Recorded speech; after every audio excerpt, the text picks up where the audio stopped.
Preciso ter plano de saúde ou seguro de vida? Esse é o tema do nosso bate-papo de hoje. Eu sou o Danilo Gato e aqui no Finanças em Desenho eu ensino a investir por conta própria sem depender de terceiros. Se vocês estiverem vendo esse vídeo no YouTube, por favor se inscrevam no canal e me sigam também no Instagram, porque é lá que eu gravo essas lives todo santo dia. Hoje a gente vai falar sobre um negócio que é muito importante, mas que pouca gente fala, tá? Que é essa parte aí de proteções financeiras. Todo mundo se empolga com investimento, né? Mas ninguém quer saber de ser precavido, tá? Então, eu vejo muita gente ter dúvidas sobre isso. Já vi algumas pessoas falando umas barbaridades na internet sobre isso, né? Pessoas relevantes, né? O que me deixou bem preocupado. Então, por isso que eu acho legal ter um conteúdo aqui com outro ponto de vista, tá certo? Bom, galera, então vamos começar. Esse tema, tá? Ele está numa vertente chamada de proteção financeira, tá certo? Então é basicamente você ter soluções de proteção que vão justamente fazer esse papel de escudo aí, né, das suas finanças, para que caso aconteça alguma coisa, e normalmente a gente está falando de eventos de saúde, você não tenha aí que destruir, desestruturar completamente o seu planejamento financeiro, os seus investimentos, tá? Todo investimento, se a gente for parar para analisar, ele pressupõe tempo, né? Ele acontece em algum lugar do futuro. A gente está abrindo mão de um consumo, né, de um prazer momentâneo no presente, pensando em no futuro a gente ter mais, né? A gente usufruir mais, a gente ter aí uma multiplicação do nosso patrimônio. Tem até um livro do Gustavo Cerbasi que ele fala uma passagem interessante, né? Falando que investir é como desafiar a morte. Porque de certa forma é mesmo, né? Você está presumindo que você vai estar vivo lá na frente para usar aquele dinheiro que você está deixando de usar hoje, tá certo? Então, quando a gente coloca o nosso usufruto no futuro, a gente tem que saber que existe um caminho até chegar lá e que no meio desse caminho a gente pode ter imprevistos, tá certo? Então é por isso que a gente cria, por exemplo, a reserva de emergência. A reserva de emergência serve justamente para que a gente possa ter ali um colchão financeiro para caso aconteça algum imprevisto mais simples, a gente consegue usar o dinheiro da reserva de emergência sem a gente ter que mexer nos nossos outros investimentos. Porque, como vocês bem sabem, né, quem vem estudando isso comigo há um tempo, os nossos investimentos, a gente muitas vezes trava, né, o nosso dinheiro em investimentos sem liquidez, ou então você coloca em ações, e as ações nem sempre estão no momento propício para vender, então se acontecer ali o seu imprevisto em um momento de baixa de mercado, você às vezes tem que vender no prejuízo. Então, a reserva de emergência está lá para ser o primeiro dinheiro que você usa, que na maioria dos casos o ideal é que não precise usar mais do que ele. Normalmente a reserva de emergência tem que resolver. Tá? Aproveito aqui esse momento, inclusive, esqueci de falar, para convidar vocês para os meus grupos de conteúdo no WhatsApp. Assim que terminar essa live, eu vou postar lá um link que vai ter os e-books que eu já escrevi, mais antigos, né, gratuitos, e mais 2 resumos dessas aulas em formato de imagem para vocês poderem salvar e depois consultarem quando vocês quiserem. Lembrem que os grupos de WhatsApp não fica o histórico, né, para quem acabou de entrar. Então, quando vocês puderem, assim que acabar a live, já entrem lá, porque eu vou dar 10 minutos e vou postar esse conteúdo, tá certo? É um grupo que eu vou ficar postando conteúdos mais avançados semanalmente, tá? E esses conteúdos extras também, que é legal de vocês salvarem, terem no celular ali para consultar rapidinho, para fazer uma revisão, né, relembrar aí do assunto, tá? Bom, então, como eu falei para vocês, a reserva de emergências ajuda muito quando a gente está falando de imprevistos simples, né? Ah, bati o carro ali, sei lá, furou o pneu, quebrou meu computador, preciso comprar um novo, então a reserva de emergência resolve. Agora, quando a gente fala de imprevistos de saúde, galera, aí eu tenho que levantar um ponto de atenção para vocês, que é o seguinte, tá? Imprevisto de saúde não tem limite, pessoal. A gente pode dar sorte de ser algo relativamente barato, mas muitos imprevistos de saúde você gasta uma fortuna, você pode literalmente falir, tá? Você e a sua família. Então é por isso que eles são considerados aqui numa categoria separada, que a gente tem que dar muita atenção para eles. E para nos auxiliar com esses imprevistos financeiros de saúde, que existe o plano de saúde e o seguro de vida. Então, primeiramente, eu vou falar de plano de saúde, tá? Muita gente erra, né? Acha que o plano de saúde serve só para exame e consulta. Eu já cansei de ouvir quando eu falava com famílias aí, por exemplo, eu cancelei meu plano de saúde porque eu percebi que eu estava pagando minhas consultas no particular e eu fazia check-up uma vez por ano. E se eu pagasse isso no particular, pô, ficava muito mais barato do que o valor que eu estava pagando no plano de saúde. Então eu cancelei para ter essa economia.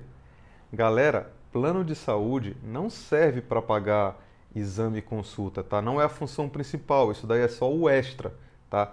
Plano de saúde serve para pagar despesa hospitalar, internação, cirurgia e tratamento. É para isso que ele serve. Muita gente não sabe, mas uma diária numa UTI, num hospital particular, pode custar 15 mil reais, tá? Eu cheguei a falar com uma diária, e quem fica internado muitas vezes não fica uma diária só. Por exemplo, agora nessa época de pandemia, quantas pessoas não ficaram internadas aí 20, 25 dias? Se essas pessoas não tivessem plano de saúde, como é que elas fariam? Elas iam arrumar uma conta aí, uma dívida pro resto da vida, tá? Vai ter que... Nem sei quais são... Se o governo está dando algum subsídio em relação a isso, mas eu imagino que não, tá certo? Eu cheguei a falar com um ex-cliente meu, aqui de São Paulo, que ele trabalha no Sírio-Libanês, tá? Oncologista. Ele falou, por exemplo, que muitos gastos relacionados a câncer, por exemplo, exames, podem custar ali de 3 a 5 mil reais, uma sessão de quimioterapia pode custar 15 mil reais, uma cirurgia, dependendo do câncer, pode custar de 15 a 100 mil reais. Você tem caixas de medicação que você tem que usar mensalmente que podem custar 40 mil reais cada. São gastos assim que não tem condição nenhuma, pessoal. Vocês podem ter o melhor planejamento financeiro do mundo, tá ali com os investimentos de vocês voando. Se vocês tiverem a infelicidade de um dia se encontrarem numa situação como essa, vocês vão gastar tudo, vão se endividar e provavelmente ainda vão endividar a família de vocês também. Porque a situação de saúde, vocês sabem que irmão, pai, mãe, amigo, primo, tio, ninguém vai poupar esforços para te ajudar. Então, às vezes, por uma falta de planejamento nosso, a gente pode não só prejudicar a nossa família, quanto terceiros também. E quando você tem um plano de saúde, você tem ali uma solução de proteção que vai justamente arcar com esses custos para você. E você ainda tem aquela possibilidade também, coloca na justiça, não sei o quê, porque também resolve, né? Não é o melhor cenário, né? Você ter às vezes que acionar judicialmente, mas já vi muitas pessoas fazerem e deu certo, tá? E foi o que salvou ali aquele tratamento daquela doença específica. E não fiquem pensando, pessoal, que isso só acontece com gente velha e com histórico na família, tá? Eu trabalhei muitos anos nessa área e isso acontece com qualquer um, qualquer um. Já vi que aconteceu com pessoas mais jovens do que eu, com gente sem histórico na família nenhum. Então é uma loteria, tá? A gente não sabe com quem vai acontecer e todo mundo tem que estar preparado. Eu particularmente encaro o plano de saúde como um imposto já. É algo que tem que ter e acabou. Você pode escolher ali um mais barato, ali que se enquadre no seu planejamento financeiro, mas eu não considero como opcional. Tá? Porque se você colocar como opcional e não tiver, eu garanto para você, você pode ter investido 10 anos, ter pego a melhor rentabilidade do mundo. Se Deus o livre te acontece de você descobrir uma doença mais séria como essa, você gasta tudo, tá? Tudo em um ano e já era, entendeu? E aí você volta para estaca zero e pode ser que ainda se divide. Então, plano de saúde, na minha visão, é fundamental e ele não é para exame e consulta, tá? Ele é para tratamento hospitalar, internação, esse tipo de coisa. E aí vem o seguro de vida. Por mais que o plano de saúde cubra as suas despesas, e ele garanta ali de repente que você passe lá um mês internado, ele está cobrindo tudo, se você tem um tipo de trabalho que depende de uma remuneração ativa, que é você que vai trabalhar e receber aquele dinheiro, quem é que vai pagar suas contas enquanto você estiver internado, por exemplo, enquanto você estiver ali no tratamento de uma doença mais séria? O plano de saúde pode cobrir seus gastos, mas ele não vai cobrir a sua renda, tá? E é aí que entra o seguro de vida. Muita gente acha que seguro de vida cobre só morte, né?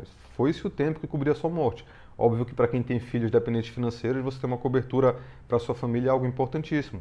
Mas não é só isso. Seguro de vida cobre renda no caso de invalidez total por acidente, invalidez parcial, diagnóstico de doença grave, ele vai te dar uma renda para você adicional para você pagar alguma coisa que precise, diária de renda por internação, por afastamento, entendeu? Então, o seguro de vida, o papel dele é complementar o plano de saúde, porque o plano de saúde evita que você gaste, mas ele não vai pagar suas contas.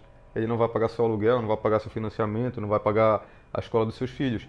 E o seguro de vida, ele é justamente o que vai te dar a renda para que você consiga pagar tudo. Então, um bom planejamento de proteção financeira, você tem que ter os dois, tá certo? Porque é por isso que eu até brinco, né? Quem já viu aqui alguns cursos meus sabe que eu falo lá do kit do investidor iniciante, que é você ter a sua reserva de emergência, o seu seguro de vida e seu plano de saúde.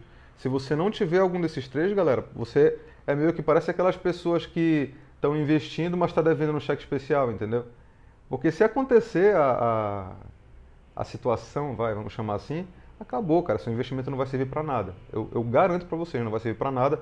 Eu já vi diversas situações onde pessoas gastaram centenas de milhares de reais para se salvar numa situação de saúde, por causa de algum tratamento mais caro, tá certo? E ainda tem uma outra coisa em relação ao seguro de vida que é importante para quem investe. Todo mundo que investe está pensando em ter muito patrimônio no futuro, né? E esse patrimônio um dia vai ser passado ali para os nossos herdeiros e tudo mais. Então, o que que acontece?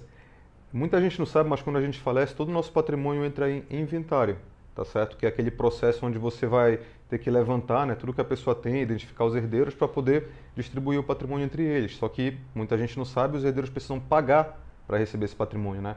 Você tem ali o imposto, o ITCMD, que é o imposto de transmissão causa morte e doação, você paga advogado, paga emolumento, paga um monte de coisa. E eu não preciso nem falar para vocês que muitas vezes a família não tem esse dinheiro. E o patrimônio que estava no nome do falecido fica bloqueado, tá? Então é a família que tem que arrumar de alguma outra forma esse dinheiro para pagar. Por isso que vocês ouvem muito aquelas histórias, ah, meu avô faleceu, o inventário dele está rolando há muitos anos. Pô, quando é um avô, né, até vá lá, porque todo mundo já é adulto, está só esperando. Mas e se fosse uma família ali que um dos cônjuges só trabalha, tem a maior renda da casa, o outro tem a renda menor e filho pequeno, e esse aqui faleceu? Como é que eles vão fazer se eles não têm acesso ao patrimônio? Então, o seguro de vida não entra em inventário, tá certo? Ele vai direto para a família. Então, até para quem está construindo o patrimônio, é muito importante você já estar tomando cuidado com essa questão da sucessão do seu patrimônio também, tá certo? Então, pessoal, só recapitulando, tá? Imprevistos de saúde têm que ser tratados à parte, porque eles não têm limite de gasto dependendo da situação, tá? Não tem limite. Se você, Deus o livre, descobre um câncer sério, sei lá, e quer se operar com o melhor médico do mundo lá, você gasta uma fortuna, remédio, esse tipo de coisa. Então, plano de saúde evita que você dilapide todo o seu patrimônio e o seguro de vida vai te dar renda, principalmente se você é autônomo, principalmente se você, sei lá, até CLT. Muita gente não sabe mais CLT, se passa mais de 15 dias afastado. Se for convencional, a empresa pode ativar um INSS, você deixa de receber sua renda integral, entendeu? Então você precisa ter alguma proteção de renda também, tá certo? Então, plano de saúde evita gasto, seguro de vida te gera renda, tá? Então por isso que eles se complementam. Então, na minha opinião, qualquer investidor tem que ter as três coisas: reserva de emergência, plano de saúde, seguro de vida. Eu não diria nem investidor, eu diria qualquer pessoa, tá? Para evitar que às vezes a sua falta de planejamento vá prejudicar você, a sua família próxima e até a sua família periférica ali, né? Que não tem nada a ver, seus pais, seus irmãos, que vão ter que às vezes gastar o dinheiro deles para te ajudar porque você não teve um planejamento ali de pensar em imprevistos mais sérios que podem acontecer que a gente está sujeito, tá certo? Então, pessoal, queria ter trazido uma notícia melhor, dizer que era opcional, mas infelizmente não é, tá? A gente tem que arrumar um espaço aí no nosso planejamento para ter essas soluções de proteção financeira, porque senão todo o nosso planejamento, nossa estrutura, nossos investimentos podem ir por água abaixo se a gente tiver uma situação de saúde, tá? Então, acho que era esse aí o tema de hoje. Pouca gente fala sobre isso, tá? Então eu achei legal falar um pouco sobre esse tema. Galera, então por hoje é isso. Quem tiver alguma dúvida aí, fale comigo no direct e amanhã a gente retoma com algum outro assunto. Beleza? Valeu, galera. Boa noite para vocês.